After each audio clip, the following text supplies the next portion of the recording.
Yes! This shit goes hard! Just fucking ready to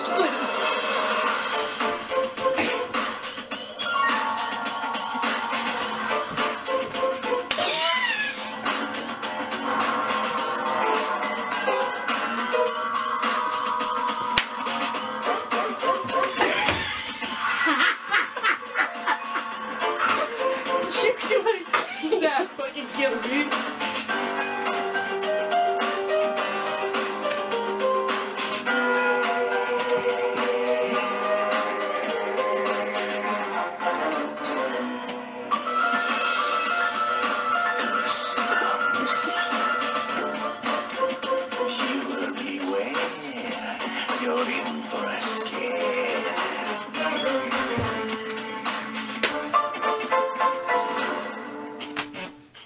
That's the intro.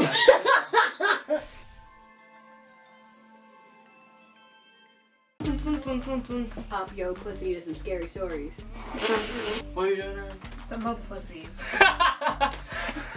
Something that about I love. scary stories. Alright.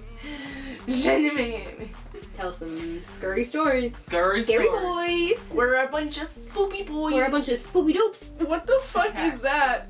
No, I don't like or something. I forget what it was. Did you ever see the fact that I have Tinder open? Bro, I'm legit gonna get scared and I don't like this. Y'all are popping your pussies. I am a pussy. Listen, I'm gonna say it again. I love the movies. Keep it the fuck away from me. I don't know why, but looking at that made me really have to poop. Do not know why. Stop! You guys want to know what my scary story is? Jared Little's Joker laugh. Ah! Ah! You sound like a pterodactyl. Jeremy, read the spoopy story. Alright, this story called Mr. Widemouth. I don't like it already. By Perfect Circle 35. Bro, me too. During my childhood, my family was like a drop of water in a vast river, never remaining in one location for long. We settled in Rhode Island when I was 8, and there we remained until I went to college in Colorado Springs. Most of my memories are rooted in Rhode Island, but there are fragments in the attic of my brain which belong to the various homes we lived in when I was much younger. This is so fucking extra. Most of these memories are unclear and pointless.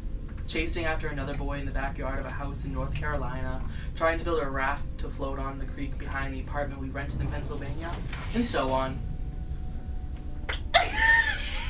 Trying to build a raft so we can float on the fucking creek in our apartment backyard, bitch. What? Oh, my baby.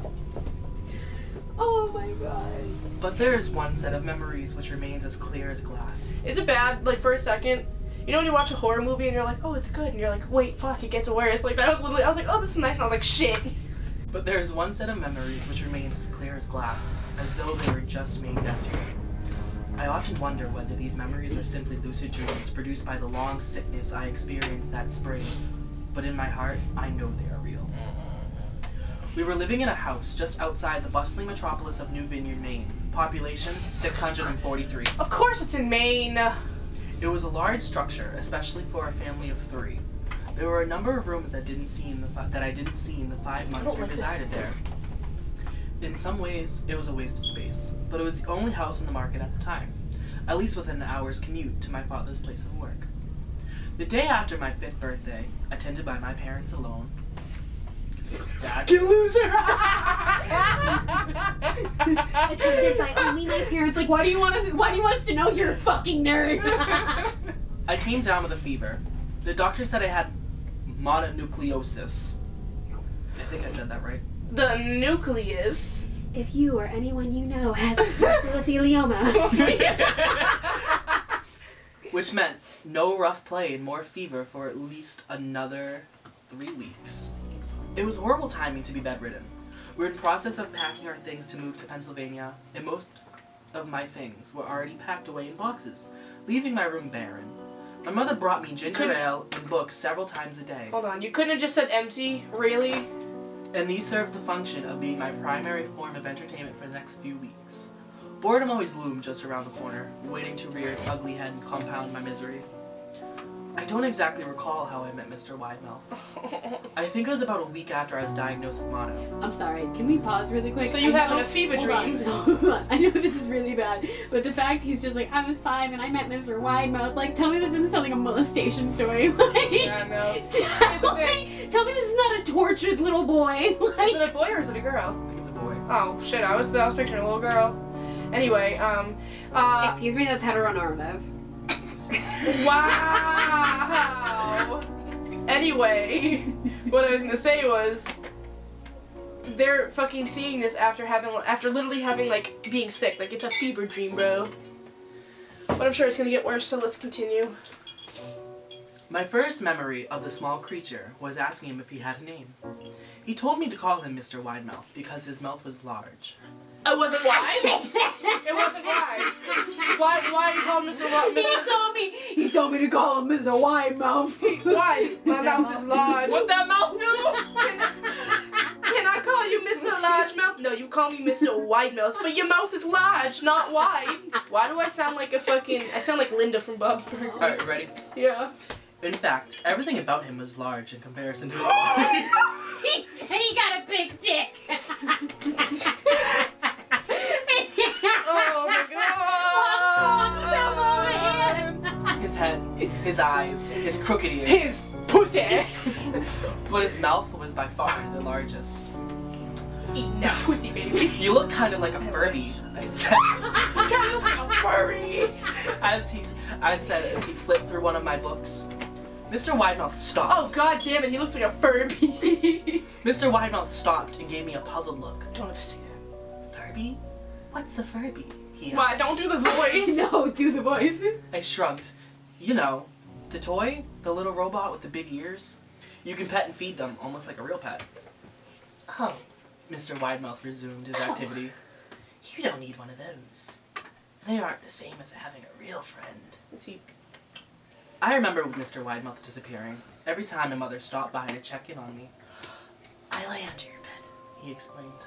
I like it when the water turns red.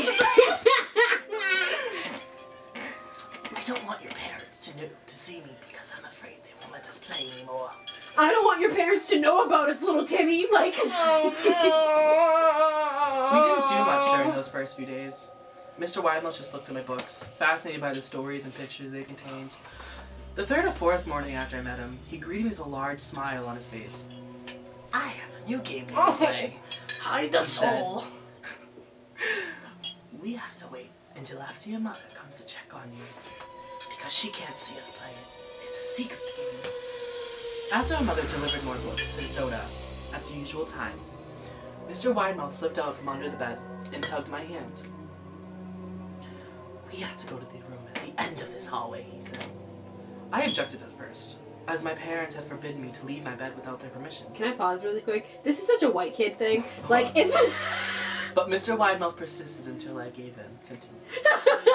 See, this is such a white kid thing. Like, if some little nigga ever came up to me and was just like, we have to wait until your parents are gone. It's a secret. My dad said I can't have secrets. In this house, we don't have secrets. I don't pay bills. I can't have secrets.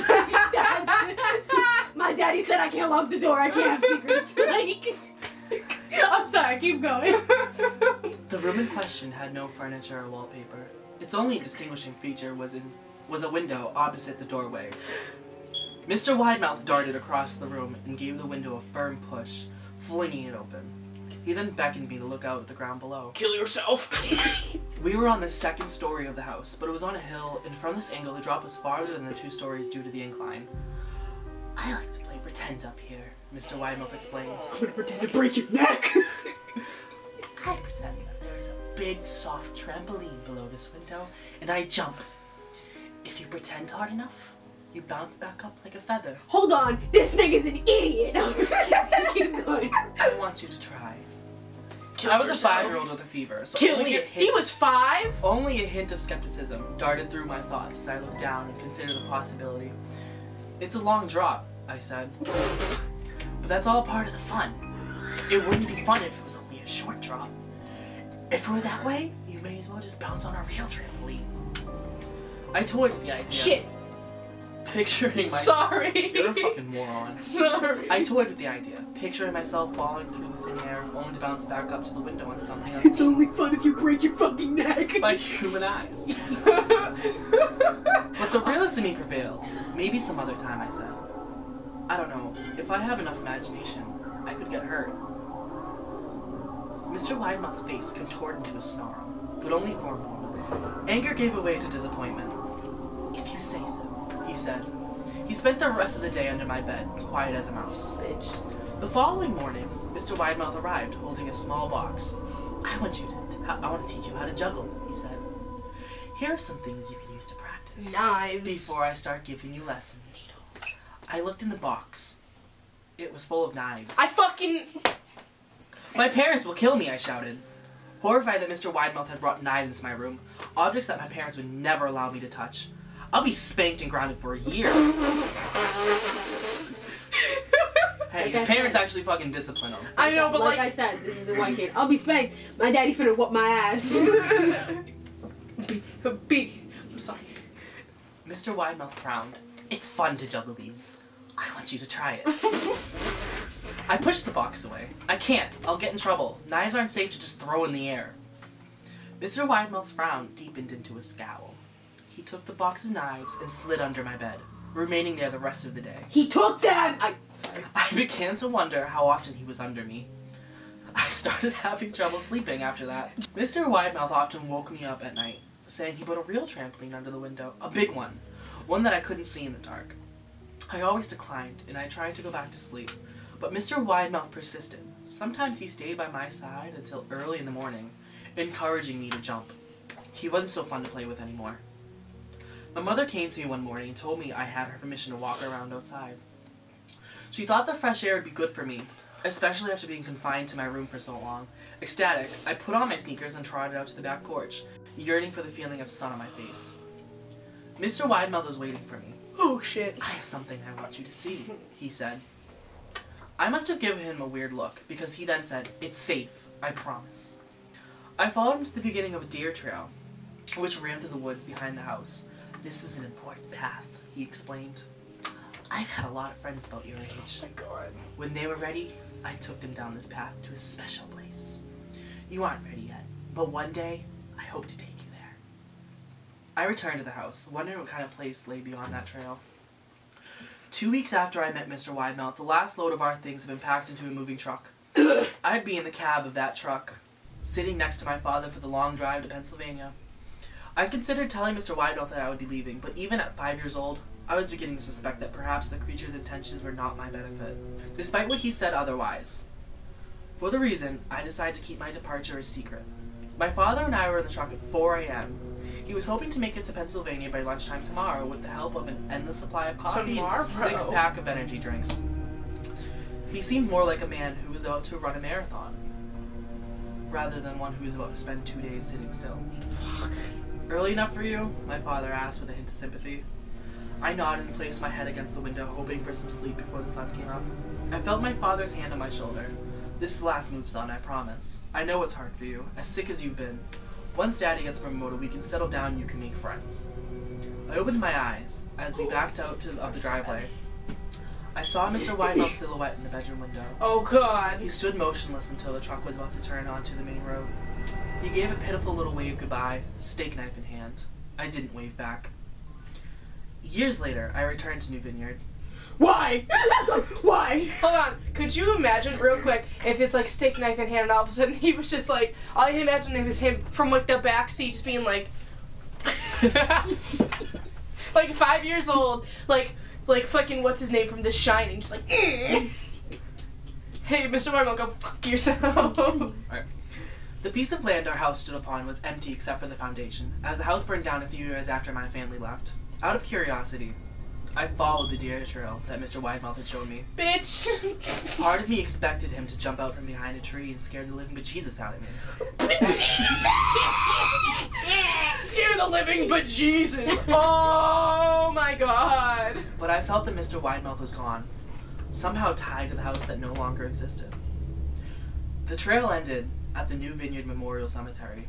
I noticed that many of the tombstones belonged to children. That's the end.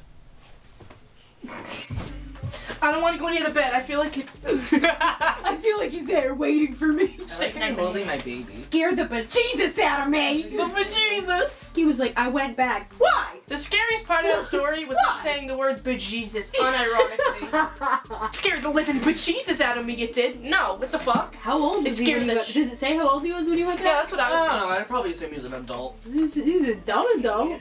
He's a Go back dumb and be boy. like, he's a little dumbo.